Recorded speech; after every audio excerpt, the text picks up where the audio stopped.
Ladies and gentlemen, in the news, by the way, Hamas is apparently overrunning Fatah. They're quickly taking control of that entire Gaza Strip.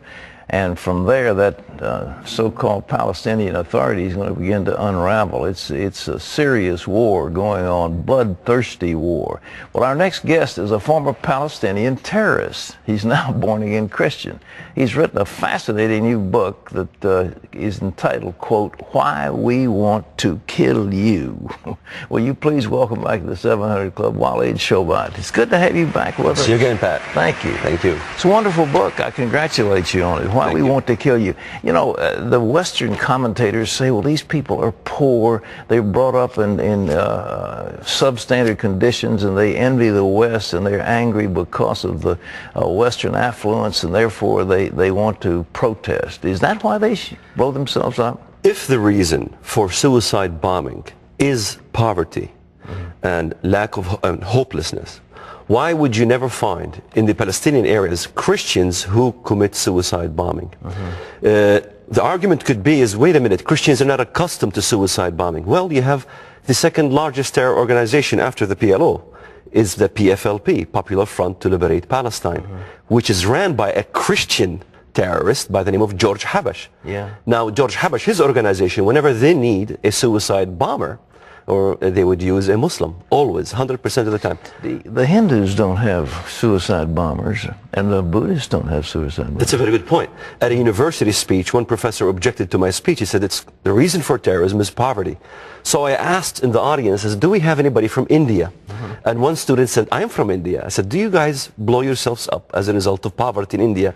He says, you know, we have lots of poverty in India. None of us blow ourselves up. But they sure come from Pakistan, and they blow us up. You showed something in here, though, the promise of Islam. And there are people in America that don't believe this. The 72 virgins and perpetual erection and all this stuff. What do they teach? What do they say that these young men are going to get to? Here's the element that Westerners don't understand why this jihad is going on and why they're killing and why they're dying. It's a message of salvation that Islam is offering. Christianity offers a message of salvation, that by the death of one person, Christ, by the drop of his blood, that we are saved. In Islam, there is no assurance of salvation. The only way one can assure himself for salvation is by their own death, by the first drop of the blood of the martyr. He now can enter into heaven and intercede for 70 members of his family or her family. So when my cousin Ra'id got killed, my Aunt Fatima had a wedding celebration. It's the law of opposite. Everything. She had your cousin was killed as a martyr, blew herself up, and they had a wedding celebration. But he was killed before he was shot. The Israelis figured out what he was going to do, and he was killed. Right. And my Aunt Fatima had a wedding celebration. This is what the Westerners don't understand. The entire community will come and join in this wedding celebration. The Friday prayer in the mosque will have a festivity for the death of the martyr. The house of the martyr becomes a museum where the entire community flocks to visit. Posters all over the streets for the martyr, because now he's entered into paradise. This is the problem with Islam, is because Islam rejects the intercession of Jesus Christ. However, Islam does offer the intercession of the martyr, the intercession of a sinner. Well, now, he gets 72 virgins, pure black-eyed virgins who've never been touched by jinn or man. It's not just 72 virgins, Pat. Oh, it's not 72? It's 72 mansions. Oh, 72 mansions. In each mansion, 72 beds, and in each bed, 72 virgins. That math staggers me. 72 times 72 times 72. That guy's going to wear himself out for his... It really doesn't make any sense. But the main issue is not that. The main issue is the salvation issue. All right. They want to be saved. And in order to be saved, you die. And because the Quran itself, it says, do not think that the ones who die in the cause of Allah are dead, but are alive with Allah, receiving his blessings. You know, The people in America, you point out in this book about how we have been duped by the so-called moderate Muslims.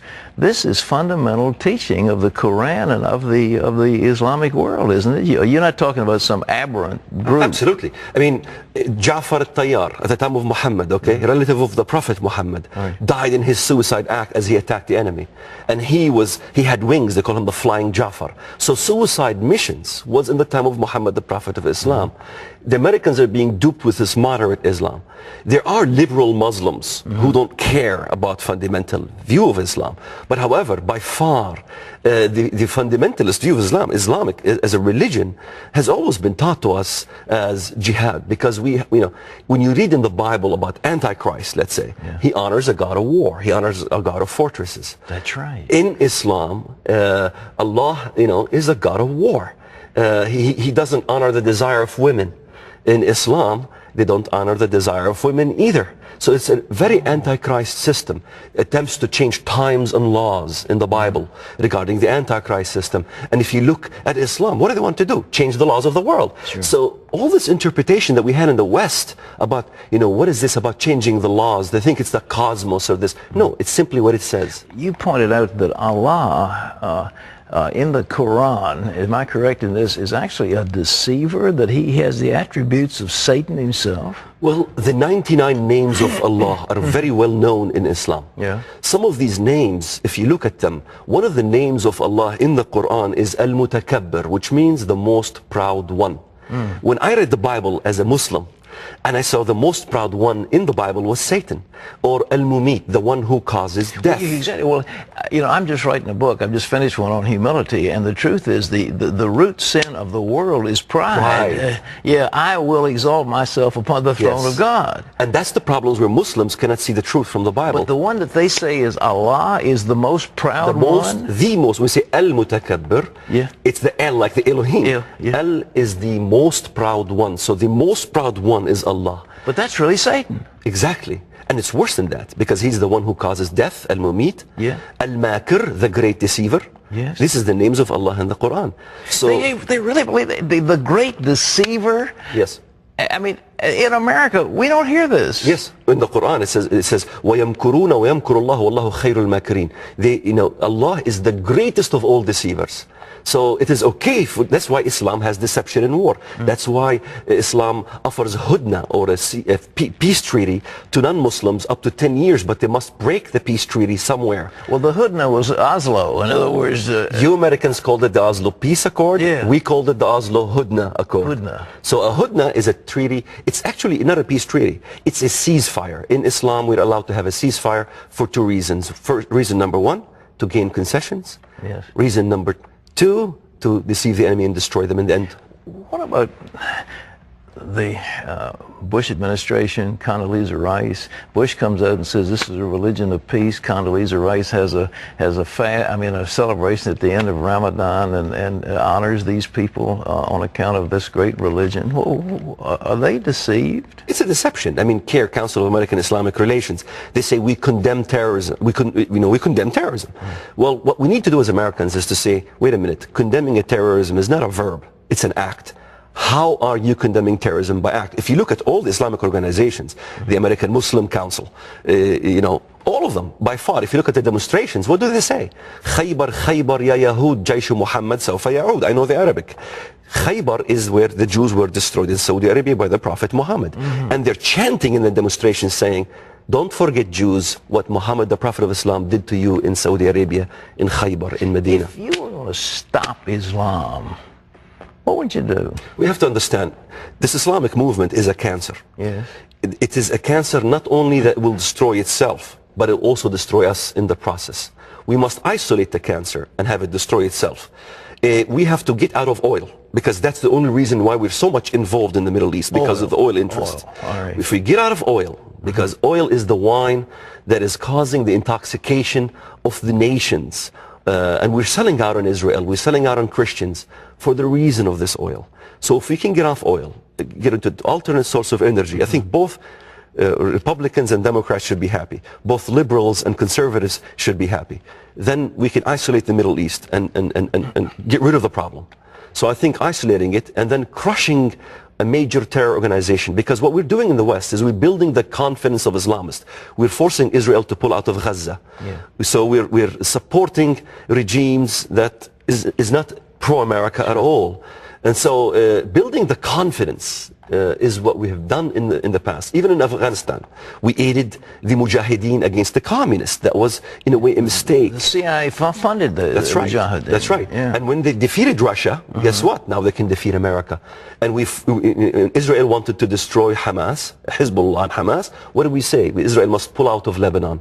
So we twisted Israel's arm to pull out of Lebanon. That built more confidence and more confidence. It's just like the stock market. And democratic elections, too. We want to have, I remember the Bush saying, oh, we've had a democratic election in the West Bank, and Hamas won. Hamas won. In fact, 113,000 Arabs in the Middle East were asked the question, do you prefer Hamas or the PLO?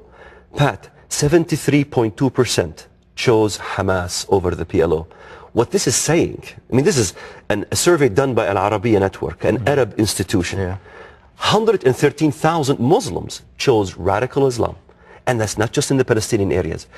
In Pakistan, 56% want radical Islam. In Jordan, if you have elections, they will choose radical Islam. In Egypt, if you have elections, they will choose radical Islam.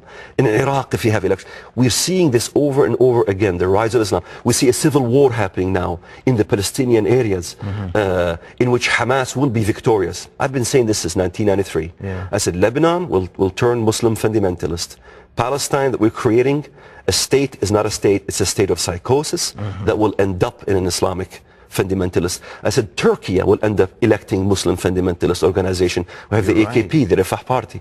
Turkey was the eastern part of the Roman Empire. We as Christians are waiting for a revival of a Roman Empire. Do we forget what is going to happen from the eastern part of the Roman Empire? One last question. I see our time's running up, but do you think they're going to try to blow up something big here in America? Are they bloodthirsty to try to really kill many of Americans? Pat, they've already tried. They haven't succeeded. 10 airplanes to blow up, Sears Tower, and lately trains they want to blow up, and all these things, they haven't succeeded. They want to do a grand finale. If you look at every single terror operation that they attempted to do, and they've succeeded in 9/11, is a grand finale to destroy this country. This is why I thank God for your program, that we're telling Americans really what's going on. A grand finale that will cripple the economy of the United States of America, because America is the mama bear, America is the police force that is stopping tyrants in the Middle East. They must destroy and cripple this economy and this country. And I understand there's been a fatwa issued that gives them permission to kill 10 million Americans. Is that right? This fatwa is galore. The fatwa has been going on for years. Yeah. Islam is simply a religion that was wounded and wants to heal its wound. The Westerners don't understand. The reason they hate us so much, they hate the West so much, is because we have dismantled the caliphate. Yeah. The caliphate that was in Turkey, in the Ottoman Empire. They want to revive the caliphate. This is the whole call for reviving the caliphate. It is a wounded beast that wants to heal its wound and rise again to dominate, as in the glory days when Islam dominated the East. That's what it wants to do. It has nothing to do with Israel. It has nothing to do with poverty. It uses poverty just to say America is at fault. Sure. Zionist conspiracies and all these things. Well, you're fascinating. I know we've got to move on. We've got other guests, but it's why we want to kill you. You ought to read it, folks. Everybody in this audience ought to read this, and I wish the people who made policy in Washington, D.C. would read it. It's available in bookstores everywhere. Why we want to kill you. And Walid, it's a pleasure to have you back with us.